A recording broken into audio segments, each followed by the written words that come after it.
आदर्श news की सारी खबरें आप तक। आदर्श नगर थाने की टीम ने हत्या के मामले में आरोपी को भारत नेपाल बॉर्डर से गिरफ्तार किया। दिल्ली के नॉर्थ वेस्ट दिल्ली जिला के आदर्श नगर थाने की टीम ने निजी रंजिश के चलते की गई निर्मम हत्या का मामला सुलझाया है। साथ ही की पत्थर से पीट कर हत्या करने वाले हत्यारे को पुलिस टीम ने भारत नेपाल बॉर्डर से गिरफ्तार किया है।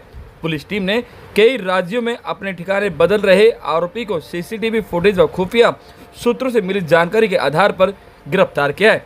क्या कुछ कह रहे हैं इस पर नॉर्दर्न रेंज के जॉइंट सीपी विजय सिंह, सुने। मर्डर का केस जो आदर्श नगर में वर्कआउट हुआ है उसके बारे में बताना चाहूँगा कि ये घटना है 23 मार्च 2026 की। इसमें एक जो डिजीज्ड है रमेश यादव अलियास रावण, उसकी डेथ हुई थी आज़ादपुर फ्लाईओवर के नीचे शाम को। जो है ये जो इन्फॉर्मेशन है कि एक व्यक्ति की जो है पत्थर से मार कर जो है उसकी हत्या कर दी गई है। उसका हमारे पास वीडियो फुटेज भी आया और वीडियो फुटेज में दिख रहा था एक व्यक्ति जो है बड़े ही मतलब बेरहम तरीके से उठा के पत्थर मार रहा है और आसपास पब्लिक भी गुजर रही है पर फिर भी वो उस पर रिपीटेडली पत्थर से मार रहा है।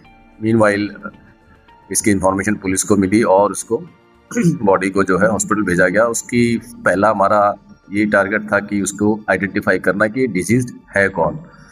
बाद में उसके जो लड़का है उसने आइडेंटिफाई किया, उसका नाम निकल गया Ramesh Yadav alias Ravan, son of Gujjar Yadav, resident of Gorakhpur UP, जो कि एक लेबर का काम करता है आदर्श नगर की जो ये फ्रूट मंडी, यहाँ पर एक वेंडर कम लेबर का काम करता है।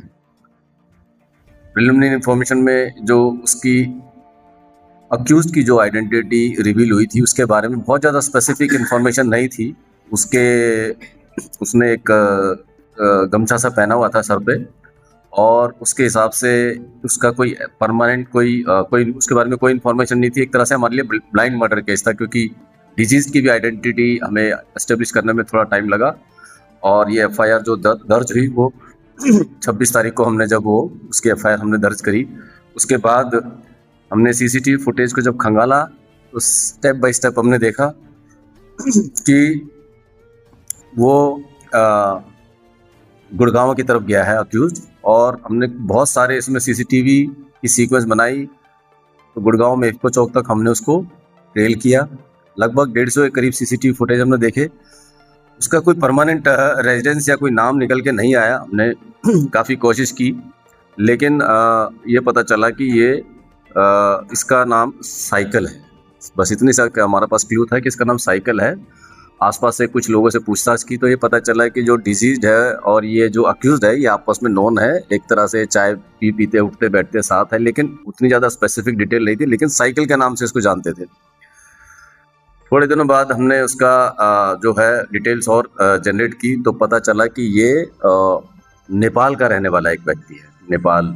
और ये इसकी जो हमारे ह्यूमन इंटेलिजेंस और रिसोर्सेज से हमने पता करा तो इसकी लोकेशन आई नेपाल में। हमारी टीम ने बहुत अच्छा काम किया। मैं कहूँगा कि दिल्ली पुलिस ने वन ऑफ द रिमार्केबल एक तरह से एफर्ट्स किए हैं कि हमारी टीम मधुबनी बिहार जो बॉर्डर लगता है नेपाल एरिया, उसमें हमने मधुबनी बिहार पुलिस से भी असिस्टेंस ली और हमारे डीसीपी आकांक्षा यादव भी लगातार टच में रही, वहाँ सुपरिटेंडेंट पुलिस से बात की।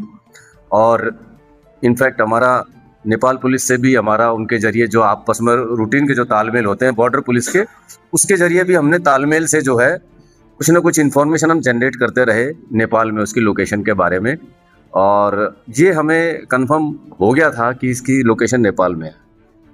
और एक ये जो डिस्ट्रिक्ट पड़ता है नेपाल में उसका नाम है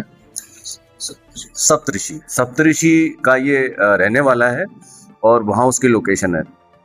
कहीं ना कहीं जो है हमारी जो पुलिस थी, आदर्श नगर थाने की पुलिस थी, इन्हीं में से जो है led by our sub inspector वो हमारी टीम थी, 5 लोगों की टीम थी। रेलेंटलेस एफर्ट था, ये बॉर्डर पे रहे, मधुबनी में रहे। नेपाल पुलिस से भी उनसे इंफॉर्मेशन मिली और वहाँ के जो इन्होंने लोकल इन्फॉर्मर भी जो इन्होंने जनरेट किए, लोकल इन्फॉर्मर की जो असिस्टेंस ली, उससे भी इंफॉर्मेशन आती रही। लेकिन एक अप्रोप्रिएट टाइम पर हमें स्ट्राइक करना था, हमें उसको पकड़ना था किसी न किसी तरीके से जो है।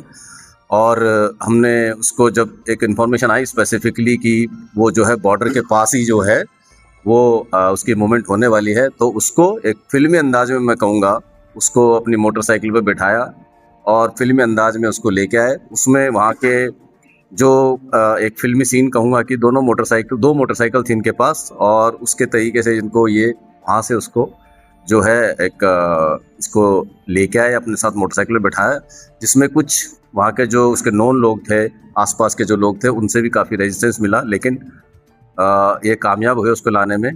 और उस तरह से जो है इसका नाम जो बाद में पता चला, वो जो हमें पता सामने आया, उसका नाम है सुमन झा। ये टेम्परेरी गुरुग्राम में रहता था और इसका जो नेटिव ऑफ सप्तऋषि नेपाल। इसकी प्रीवियस इन्वॉल्वमेंट है, एक आर्म्स एक्ट की एक इन्वॉल्वमेंट है। इसका राइवलरी 2-3 दिन पहले इनका कुछ झगड़ा हुआ था आपस में, किसी बात को लेके, कुछ पैसे को लेके इनका छोटा सा झगड़ा हुआ था, जिसकी वजह से वो रंजिश में जो है इसने इसका मर्डर किया था।